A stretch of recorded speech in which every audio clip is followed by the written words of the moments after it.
Bonjour à tous, Christa Bardot, coordinatrice du district. Je vous souhaite la bienvenue sur ce meet-up du district. Nous sommes jeudi matin, le 8 octobre 2020. Il est presque 10 heures. Nous allons commencer peut-être à l'heure aujourd'hui. Ça serait très sympathique pour tout le monde. Nous avons quelques participants qui manquent à l'appel, une petite quinzaine de participants ce matin pour écouter Open Cosmos. Nous allons donc leur donner le temps de se connecter et en attendant que je vous propose de vous expliquer un petit peu comment ça va se passer sur ce webinaire. Tristan Laurent donc, de la société Open Cosmos va bien évidemment présenter dans quelques minutes. Si vous souhaitez lui poser des questions pendant sa présentation, n'hésitez pas à le faire au travers de l'outil questions qui est généralement visible et accessible sur votre interface.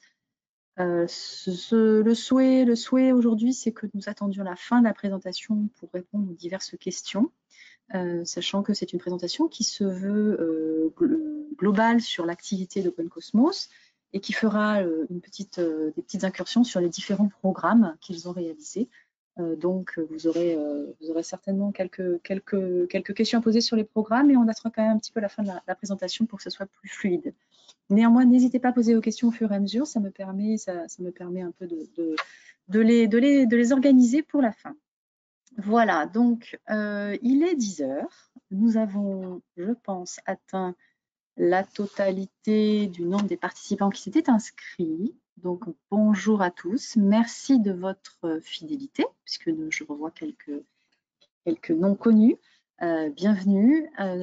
Aujourd'hui, on va recevoir Open Cosmos, qui est une société anglaise installée également au district à travers de sa filiale française et qui est un acteur du New Space, Open Cosmos, avec Tristan Laurent, qui a pour titre et pour fonction VP Market Development pour cette société depuis quelques années et qui va vous présenter sa société et ses projets. Tristan, est-ce que tu es bien connecté? Oui, je suis bien connecté. Merci Christa pour l'intro. Je t'en prie. Écoute, je te laisse le micro. Tu as une petite heure. N'hésite pas à déborder si tu le souhaites. Ce n'est pas un souci. Et je te souhaite un très bon webinaire. À très vite. Eh bien, merci. Et puis bonjour à tous. Pour ce qui est de l'heure, je pense que bon, j'essaierai de faire en sorte de dérouler la présentation sur une bonne demi-heure et de telle sorte que l'on puisse avoir des questions-réponses pour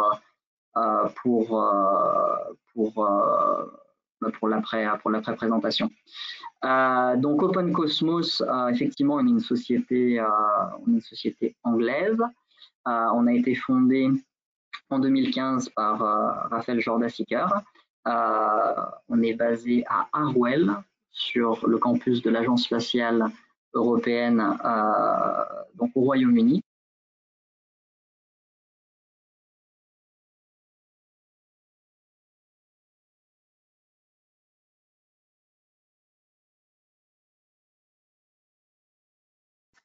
Je ne t'entends plus, Tristan. Je pense qu'il y a une coupure de réseau. Je ne t'entends plus du tout. Ok, est-ce que je suis revenu? Oui, tu es revenu. Donc, ok. Il faut recommencer. En espérant que le réseau tienne pendant la présentation. Donc, oui, sinon, voilà. Sinon, je te déplace. Pas grave. Donc fondé avec l'objectif de fournir des missions spatiales qui permettent de résoudre des problèmes et des challenges globaux sur Terre.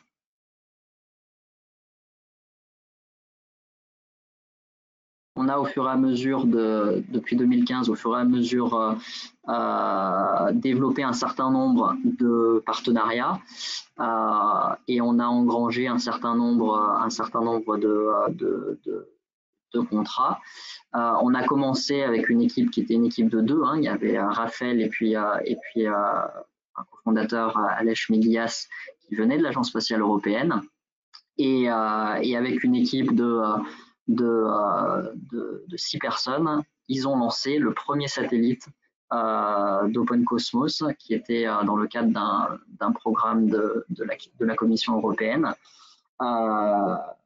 Et ce premier satellite lancé en mars 2017, ça a vraiment été en fait la fondation et la base solide sur laquelle la société s'est appuyée pour son développement. Donc ça, c'était un CubeSat 2U dans le cadre du programme QB50 qui est resté en orbite, qui a été déployé depuis la Station spatiale internationale et qui est resté en orbite pendant un peu plus d'un an.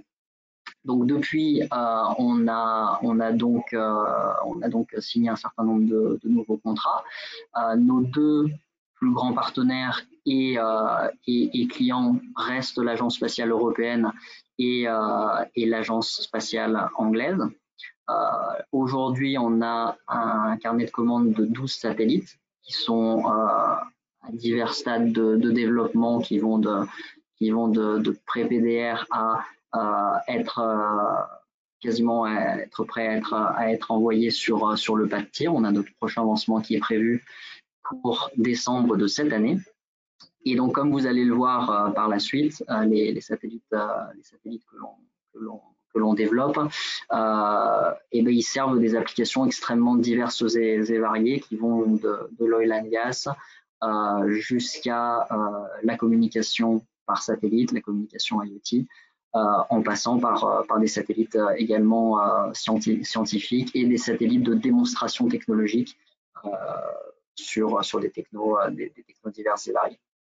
On s'appuie également sur des partenaires pour tout ce qui touche, tout ce qui est autour, qui gravite autour d'une plateforme CubeSat, puisque Open Cosmos va venir développer et puis tester et puis intégrer un satellite en se basant sur une plateforme CubeSat. On a un certain nombre de sous-systèmes que l'on fait chez nous, in-house. On en a d'autres que l'on achète de sous-traitants.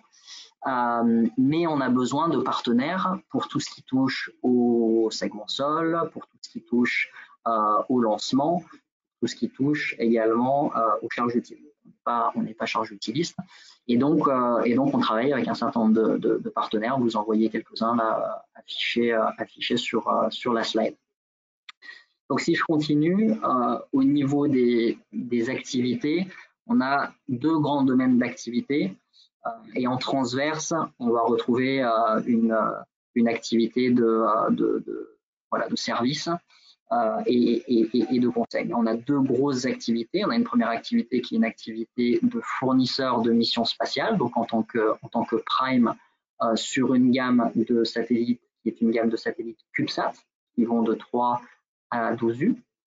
Et on a un deuxième grand domaine d'activité, une deuxième offre qui est une offre d'imagerie satellitaire, où là, on va se baser sur des satellites existants qui sont en orbite aujourd'hui et qui sont des satellites opérés par nos partenaires chinois.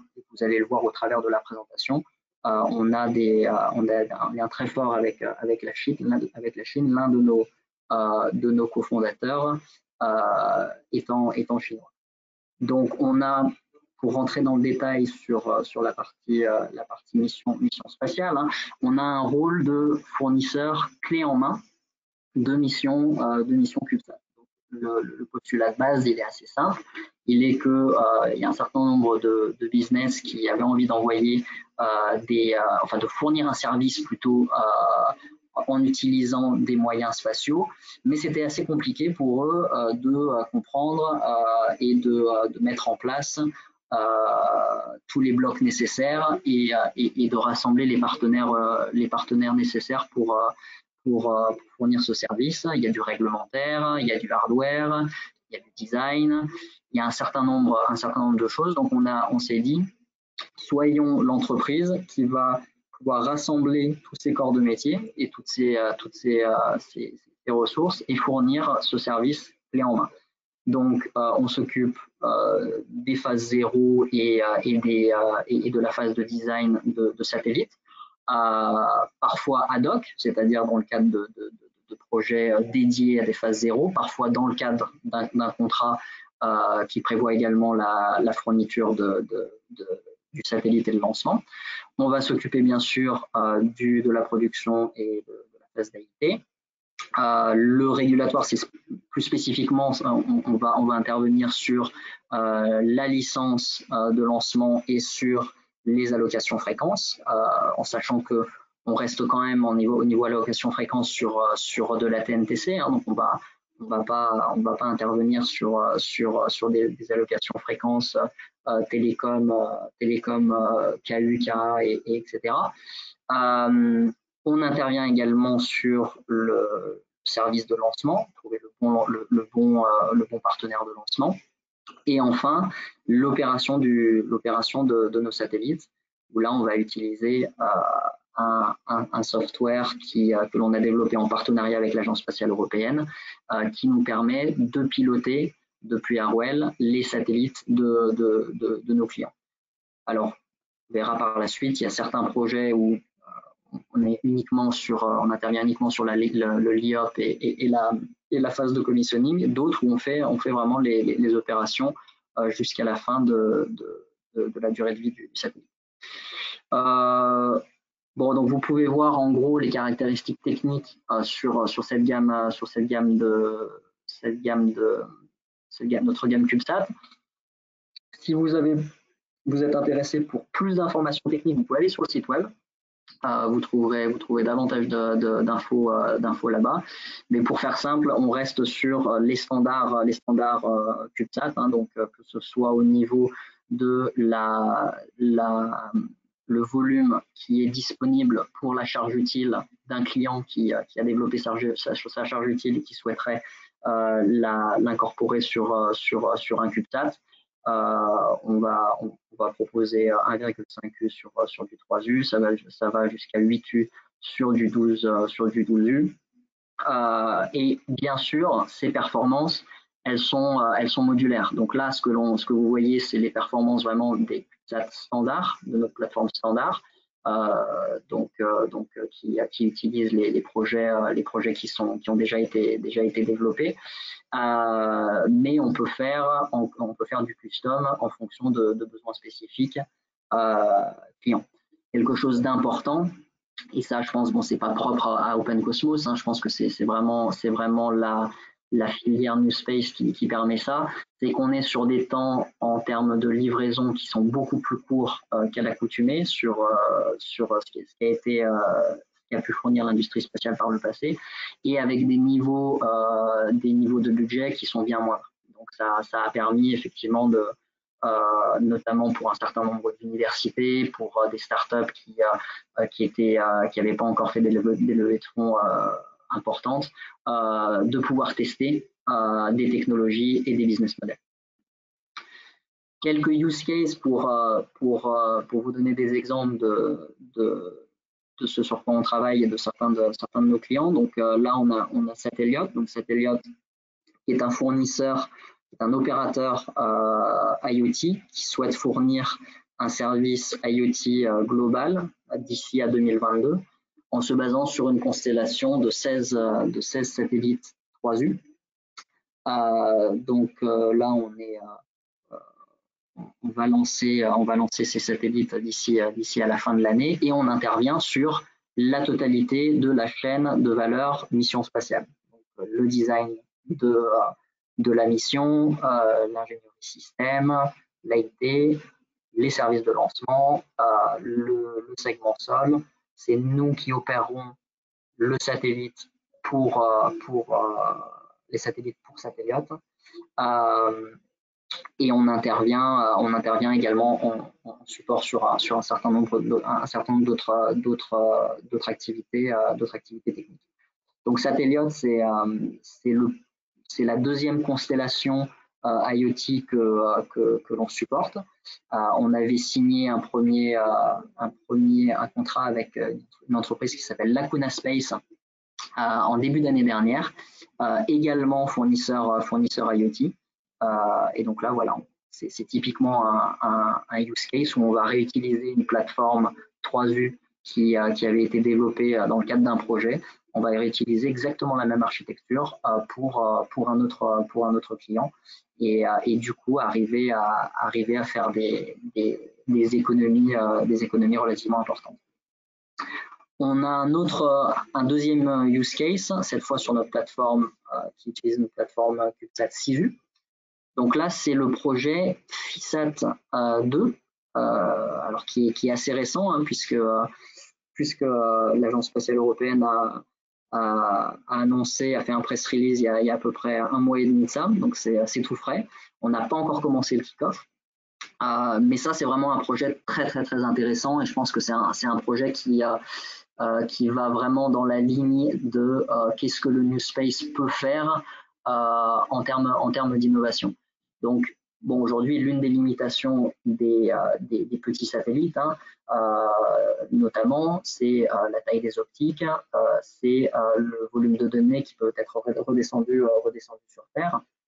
Et avec cette mission, on va arriver à faire une grande partie du processing à bord du satellite en utilisant donc une évolution du chipset Myriad d'une entreprise qui s'appelle Movidius, qui est basée sur une architecture Intel.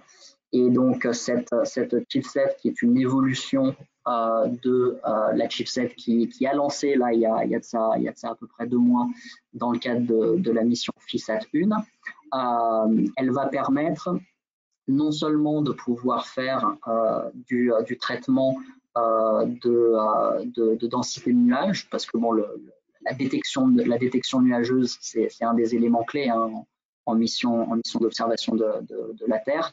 L'idéal, ce serait de pouvoir redescendre uniquement des images dites cloud-free, puisque ce sont celles en fait que les opérateurs d'imagerie satellitaire peuvent vendre. On va pouvoir faire cette catégorisation et ce traitement à bord du satellite. Donc ça, c'est quelque chose qui est testé dans le cadre de la mission FISAT 1 et qui va être raffiné dans le cadre de cette mission FISAT 2 où OpenCosmos intervient encore une fois en tant que prime. Donc, on porte un certain nombre d'entreprises expertes sur les domaines de l'intelligence artificielle. Alors bon, donc sur côté hardware, c'est Movidius. On a également en soft et en algo un certain nombre de partenaires, dont CGI, dont KP Labs, qui vont intervenir davantage sur le traitement image et sur l'algo. L'objectif, c'est de pouvoir faire le kick-off d'ici la fin de cette année et de pouvoir lancer ce satellite début 2022. Je reviendrai sur cette mission sur un autre slide. Si vous avez des questions par la suite sur la Q&A, je serai ravi de rentrer un petit peu plus dans le détail. Enfin, un dernier use case sur nos missions CubeSat standard, le 12U, où là donc on est en train de développer un satellite qui s'appelle Mantis, qui intervient, qui a été financé par l'Agence spatiale anglaise dans le cadre d'un programme de l'Agence spatiale européenne qui s'appelle InCube. Et donc ça, c'est un programme qui est vraiment très intéressant puisqu'il permet en fait de financer la totalité des blocs de missions spatiales que vous voyez en dessous, y compris le lancement, ce qui est quelque chose qui n'est pas traditionnel sur les programmes ESA. Et donc là, on travaille avec 2 entreprises, Satlantis pour ce qui est le fournisseur de la charge utile, et Terabotics qui va être le fournisseur, qui va intervenir plutôt sur le processing et transformer les données L1D qui va déjà faire l'orthorectification et qui va ensuite transformer ces données brutes en produits à forte valeur ajoutée. Et donc là, on intervient encore une fois en tant que prime sur cette mission. La différence qui est importante peut-être par rapport aux autres satellites, c'est que là, on cible vraiment une application très spécifique qui est l'application oil and gas. Donc là, l'objectif, c'est vraiment d'avoir un taux de revisite qui est très important sur des zones spécifiques où on va retrouver des infrastructures oil and gas. Et on a déjà à peu près un tiers de la capacité du satellite qui nous a déjà été commandé par des acteurs de l'oil and gas qui sont intéressés pour justement avoir ce service de monitoring de leurs infrastructures. Donc là, on voit à travers ce satellite qu'on est capable de faire avec un CubeSat, on est capable de proposer une imagerie qui est quand même de très très bonne qualité, puisque là on parle de 2,5 mètres de GSD en orbite basse à 500 km.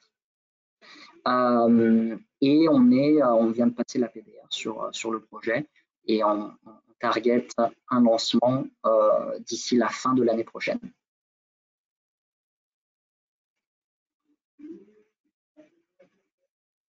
Donc on va maintenant rentrer sur le deuxième gros bloc de nos activités et de notre offre mission spatiale. Donc là, vous avez vu, on a fait un petit peu un tour d'horizon de quels sont les projets où on a utilisé nos plateformes CubeSat standard pour des projets dédiés. Là maintenant, ce que l'on offre à nos clients, ce sont des plateformes d'observation de la Terre. Donc cette fois, on parle vraiment de satellites et pas seulement de bus, de satellites d'observation de la Terre pour fournir des services de monitoring d'infrastructures. Là, on va aller au-delà de la classe CubeSat.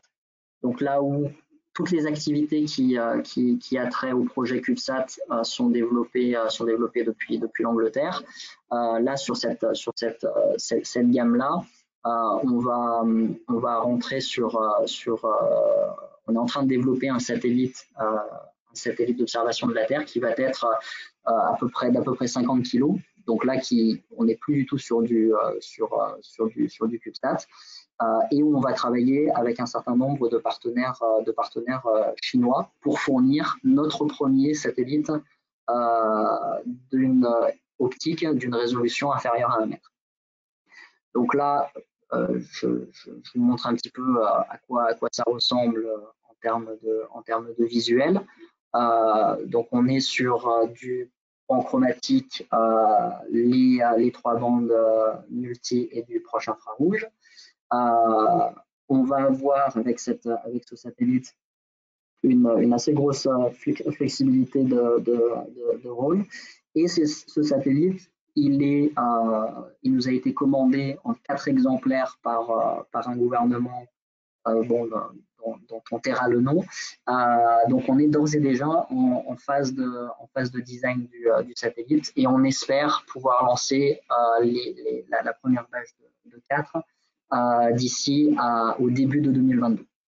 Donc là on travaille là-dessus et ça se veut un produit vraiment sur étagère que nos clients pourront acheter sur étagère. On a un deuxième satellite, donc là qui s'inspire de la plateforme Mantis, donc du projet Mantis, pour fournir de l'imagerie haute résolution, encore une fois en multispectral. Et l'objectif ici, c'est de fournir une plateforme qui va être relativement plus bas coût pour des applications qui ne nécessitent pas en fait d'être en sous-métrique. Et pour finir rapidement sur cette section, le troisième satellite d'observation de la Terre standard, qui lui se basera sur la plateforme FISAT, la plateforme FISAT 2, encore une fois pour fournir un service de monitoring, en sachant que là, ce qui va être très intéressant, c'est qu'on va pouvoir fournir des services qu'on ne peut pas fournir avec d'autres plateformes d'observation de la Terre, typiquement de la détection de l'emergency detection sur du maritime, où on va être capable d'envoyer des alertes en temps réel lorsque l'on voit qu'il y a eu un changement significatif sur une scène donnée d'un orbite à l'autre. Donc ça, cumulé au fait qu'on ne redescendra uniquement des imageries de l'imagerie qui sera cloud free, donc qui sera directement utilisable. On espère avoir pas mal de demandes sur ce produit-là spécifiquement. Donc en termes d'application, là vous avez une vue en fait assez haut niveau de quelles plateformes d'observation de la Terre sont pertinentes pour quelles applications. Donc bien évidemment, lorsque l'on parle, je le disais d'emergency response, le fait d'avoir du traitement à bord, c'est extrêmement important. En même temps, il faut une résolution qui soit convenable. Donc au final, là, on va être sur du très haute résolution sur le disaster, sur nos applications disaster et emergency response. On va être à l'inverse sur des applications qui vont être des applications touchant à l'agriculture.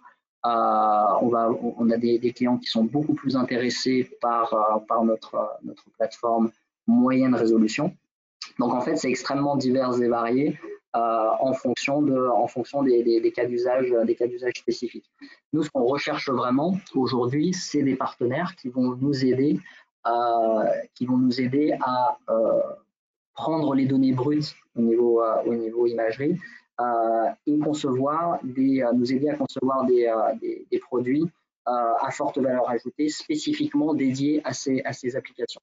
Donc sur ce segment-là, on travaille avec à peu près une quinzaine de partenaires aujourd'hui downstream qui interviennent justement qui sont vraiment experts d'une verticale donnée.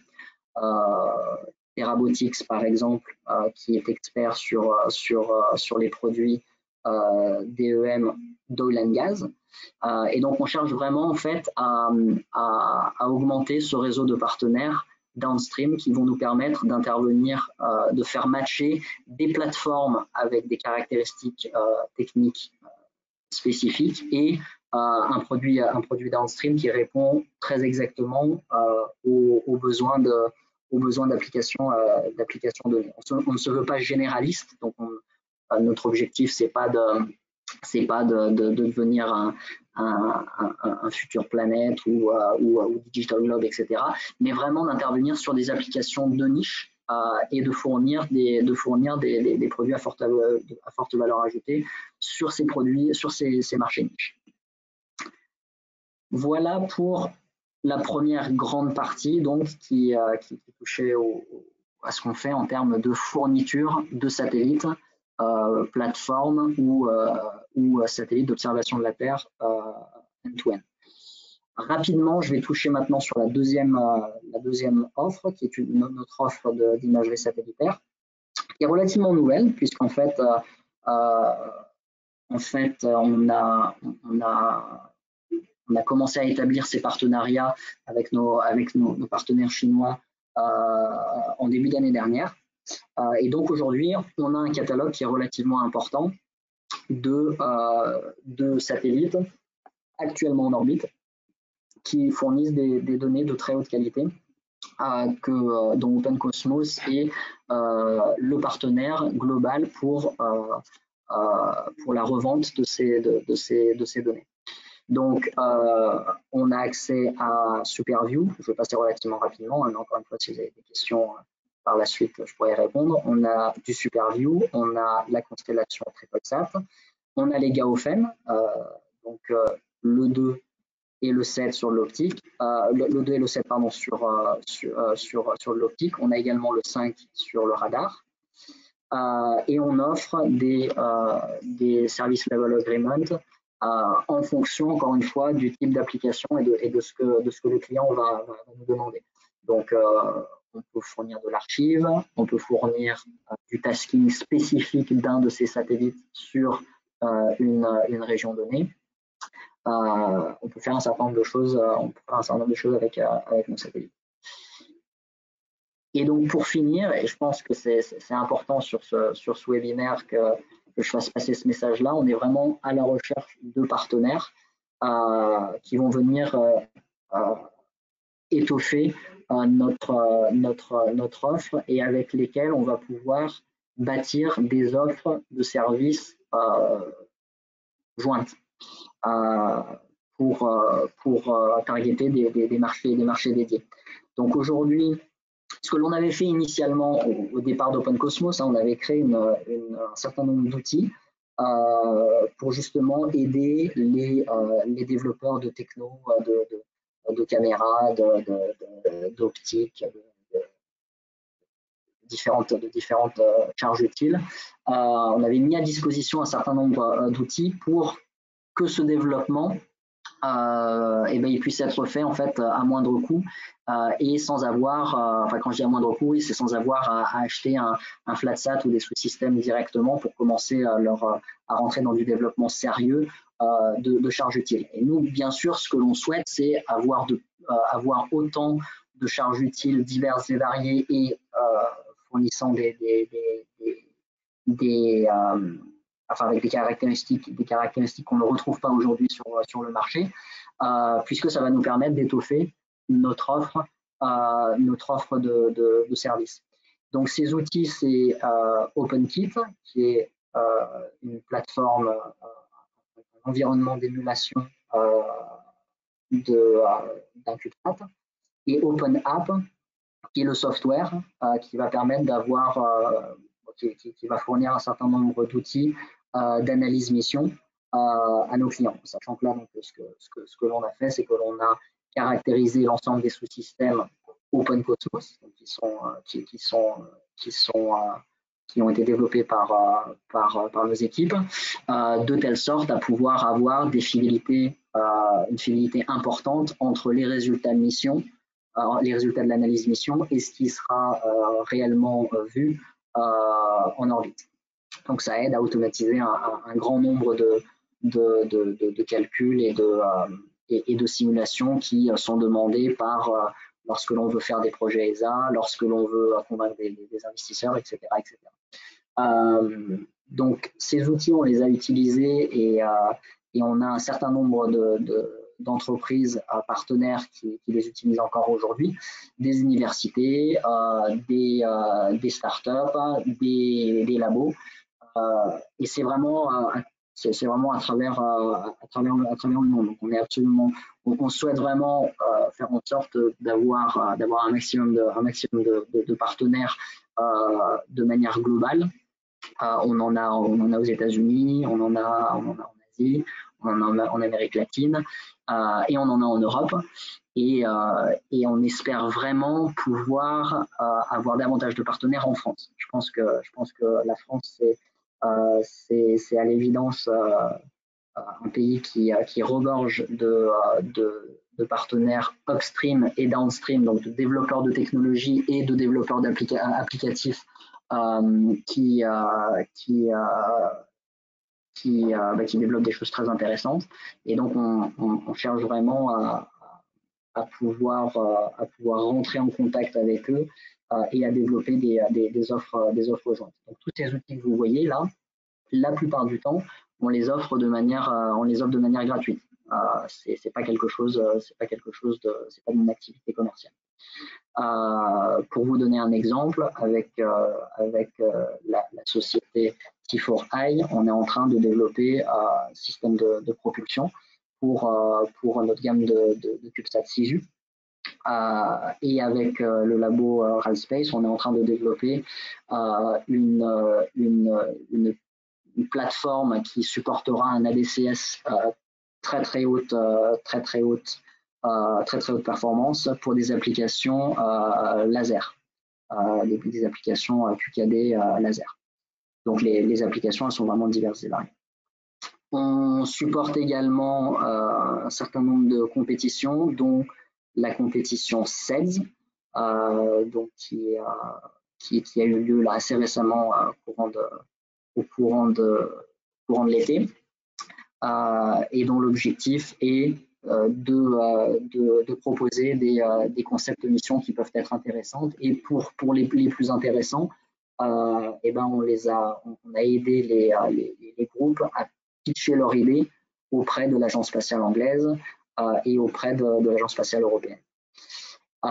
Et pour finir sur cet axe partenariat-là, ce que l'on propose aussi aux partenaires, encore une fois, upstream et downstream qui sont intéressés, c'est de rejoindre le programme que l'on a monté en partenariat avec l'Agence spatiale européenne, qui s'appelle Call to Orbit, et qui permet, sur une phase de 3 mois, de faire, on va dire, d'arriver à un niveau de maturité MRR, donc de Mission Requirement Review, pour par la suite pouvoir avoir du financement pour une démonstration en orbite. Donc l'objectif, c'est pour toutes les entreprises et les partenaires, soit qui ont une chipset d'intelligence artificielle qui souhaiteraient faire voler, soit une caméra proche infrarouge qui souhaiterait encore une fois faire voler, et de pouvoir arriver à un niveau de maturité au travers de ce programme-là, qui permettent ensuite de rentrer dans un programme conjoint porté par l'Agence spatiale européenne, financé par l'Agence spatiale européenne, avec OpenCosmos qui fournirait la plateforme CubeSat pour cette démonstration technologique. Donc là, on a la première vague de ce programme qui touche à sa fin. Dans un mois, on annoncera le vainqueur et donc l'entreprise qui gagnera la démonstration en orbite. Et on cherche maintenant, on espère bientôt pouvoir annoncer l'ouverture de la deuxième vague et avoir des cycles annuels comme ça d'entreprises qui auront la possibilité de se voir financer une démonstration technologique. Donc, encore une fois, ça c'est un appel à partenaires pour tous ceux qui seraient intéressés pour travailler avec nous sur le développement de ces technologies. Voilà, j'ai essayé d'être concis. Je dois vous cacher que, étant donné que je suis 100% en anglais tous les jours, quand je repasse au français, c'est assez difficile. Mais j'espère vous avoir donné une bonne vue de ce qu'on fait à OpenCosmos. Et comme je l'ai dit, je suis ravi de pouvoir rentrer sur la phase d'échange et de questions-réponses. Merci beaucoup Tristan pour cette très belle présentation qui nous donne en effet une très bonne vue de votre activité.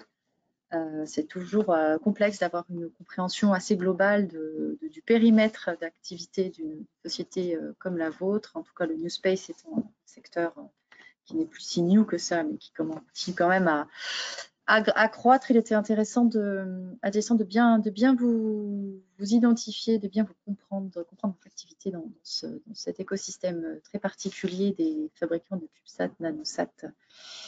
Donc, je vais maintenant laisser la parole, en tout cas l'espace de parole aux participants. J'ai une petite question qui est arrivée tout à l'heure pendant ta présentation, donc je vais peut-être commencer par là, tout simplement, pour laisser aussi le temps aux participants de préparer leurs questions, s'ils en ont. Alors, la question était la suivante. On va partir sur la logique sur le segment sol.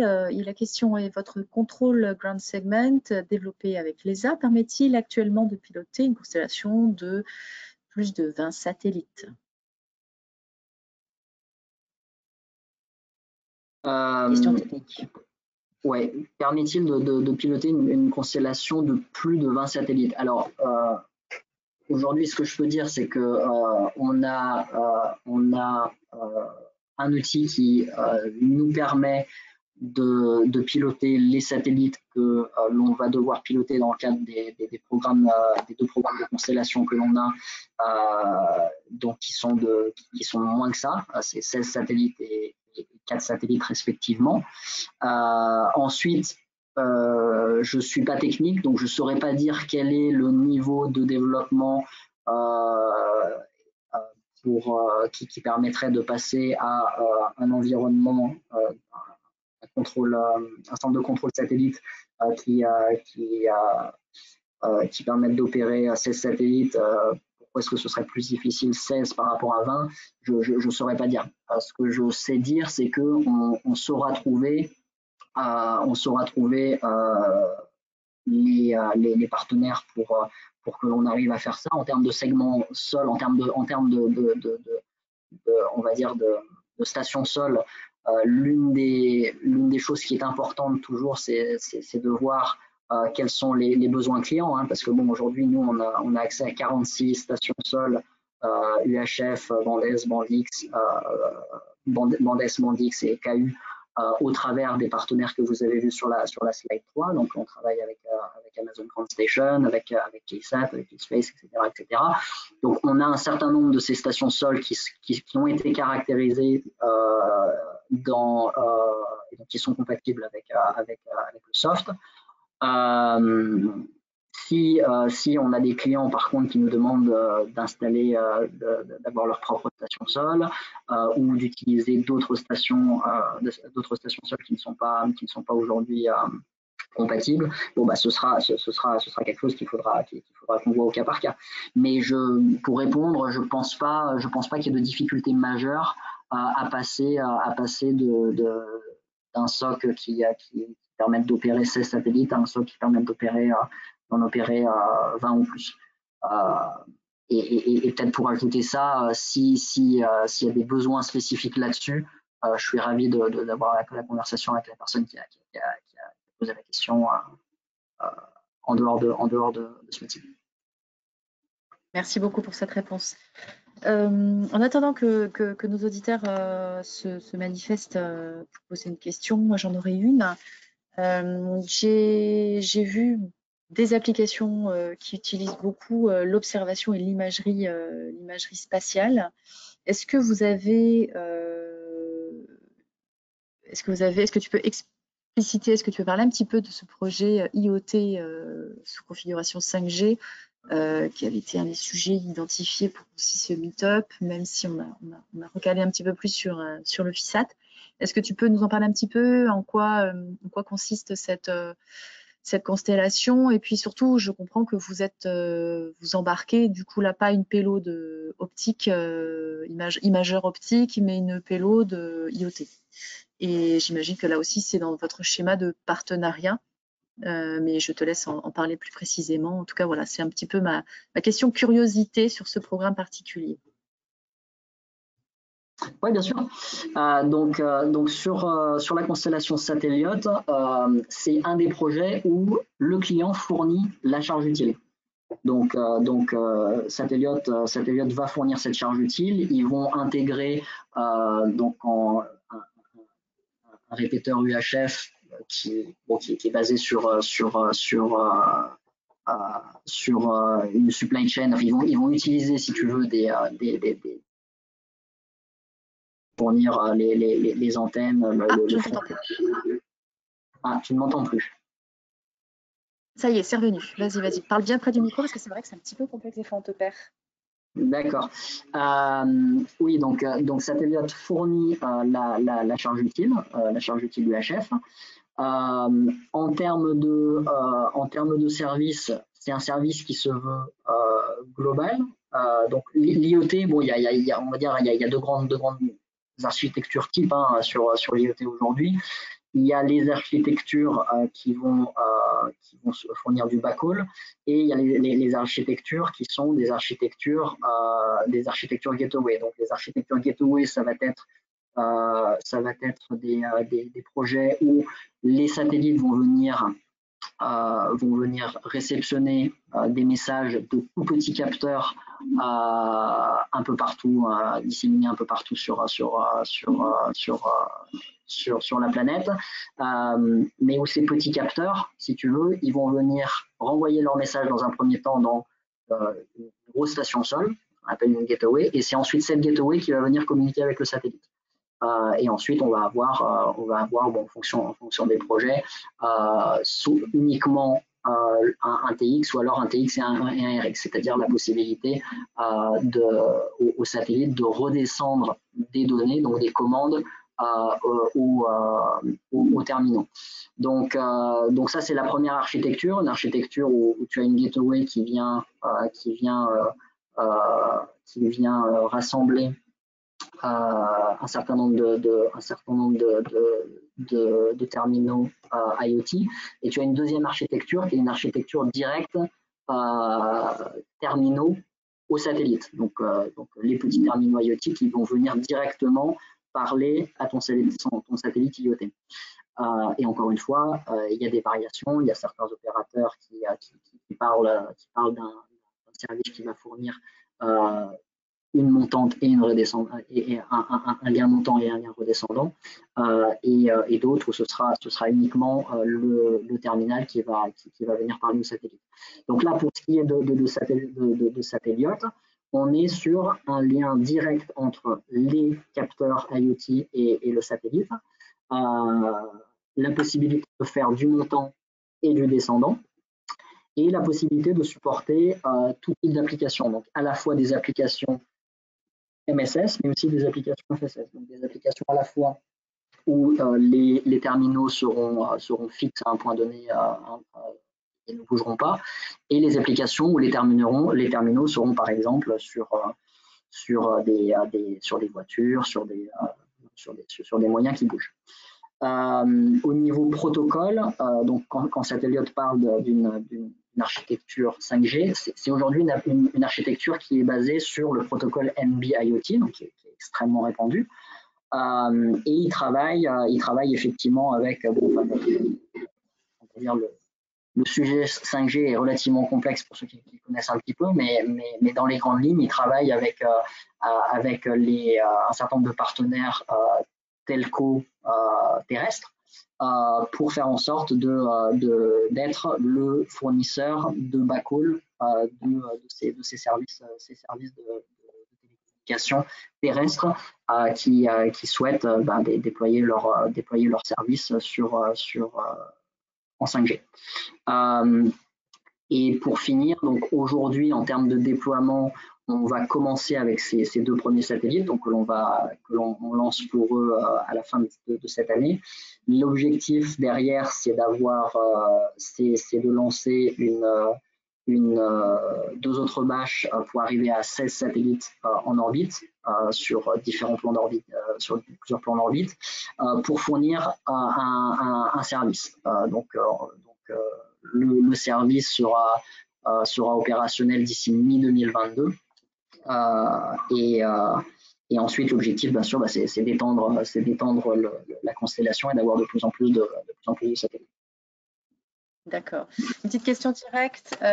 Donc, la prévision du nombre de satellites, je l'ai loupé, tu l'as dit, ils sont sur une constellation de combien? Là, ils en ont 2 qui vont être lancés. Ils sont sur une projection de combien, cet opérateur? 16. 16, c'est celui-là, d'accord. Une petite question qui est arrivée pour Satelliote, le cas d'un accès direct. Pardon, excuse-moi, la question est mal posée. Pour Satelliote et le cas d'un accès direct, la charge utile est-elle régénérative ou transparente? Là, je t'avoue. Alors là, je ne sais pas répondre parce que je ne sais pas ce que c'est qu'une charge utile régénérative ou transparente. Mais si on peut m'expliquer ce que c'est, je peux peut-être répondre. Patrice, est-ce que tu veux poser la question en direct, peut-être pour donner un petit peu aussi un peu plus de détails? Je peux déverrouiller ton micro si tu le souhaites. Donc, je vais essayer de déverrouiller le micro. Ça serait vraiment super si tu peux poser la question. Alors, je ne sais pas pourquoi je n'y arrive pas aujourd'hui. C'est assez intéressant. Mais ça serait pas mal. Alors, Est-ce que tu peux le faire de ton côté? Sinon, tu poseras la question directement, hein, il n'y a pas non plus de possibilité. Hein, je te donnerai les contacts, évidemment, de Tristan. Tu les as sous les yeux, donc c'est même pas la peine que je te les donne. Il fait ça très bien. Non, je n'y arrive pas. C'est extraordinaire aujourd'hui. Je n'arrive pas à déverrouiller les micros. C'est fabuleux. Voilà, bah, écoutez, c'est pas grave. N'hésitez pas, vous, si vous y arrivez. Mais non, moi, je n'arrive pas. C'est un petit bug technique, c'est pas grave. Patrice, on t'invitera à prendre contact directement avec Tristan et ça permettra de répondre à la question.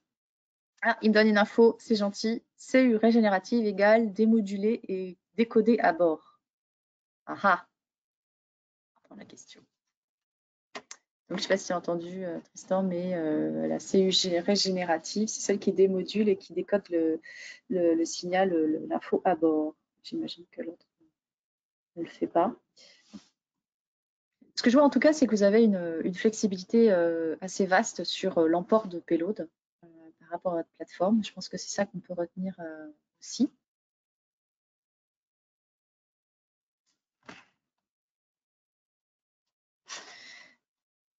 Je ne t'entends plus. Voilà, je pense que ça va aller. Si tu as répondu, Ouais, tu m'avais muté. J'étais muté.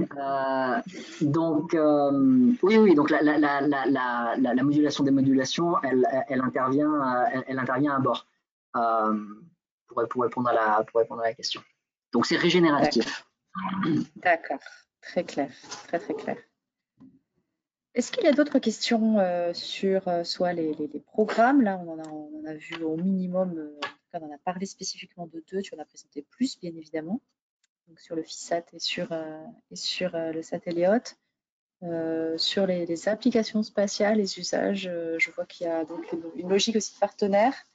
Petite question là de logique d'organisation de la société et des projets, est-ce que vous travaillez donc en partenariat mais vous restez l'intégrateur final?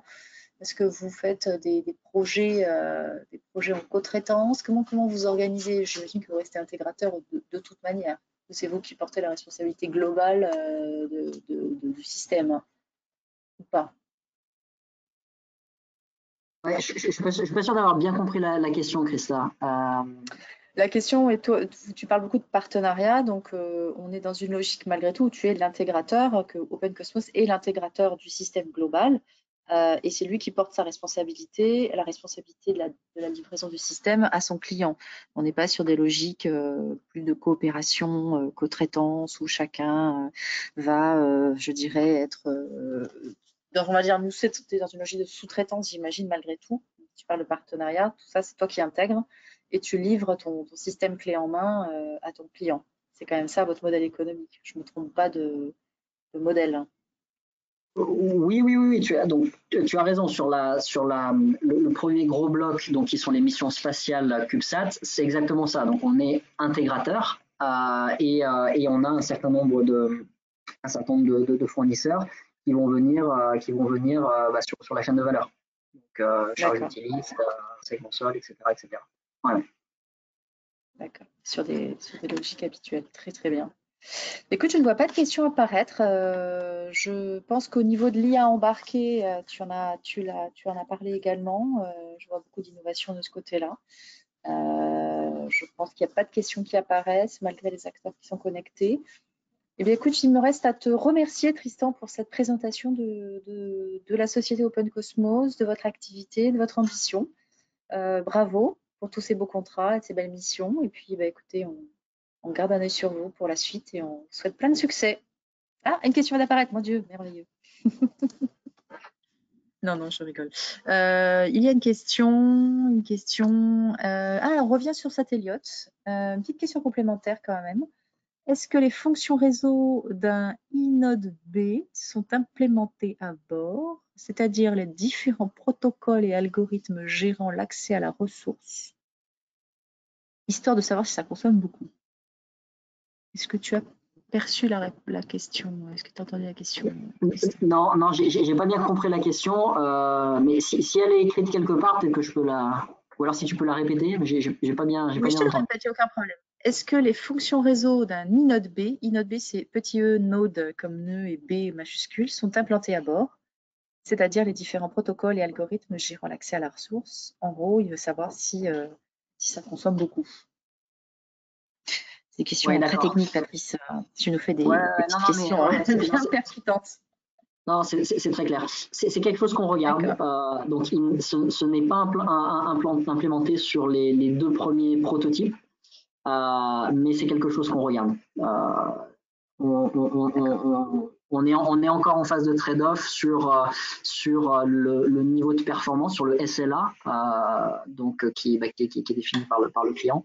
Donc on regarde ça, on regarde le lien intersatellitaire, on regarde un certain nombre de choses, mais ce sera pas implémenté sur les 2 premiers prototypes. Bien, merci beaucoup pour cette réponse. Je vais patienter un petit peu, néanmoins, on ne sait jamais, des questions pourraient survenir. Sinon, je renouvelle mes remerciements pour ton temps, ta présence parmi nous au district. Et puis, à nouveau, merci, bravo pour cette présentation. Beaucoup de succès à venir. Et les gens vous répondent, c'était très clair. Merci beaucoup.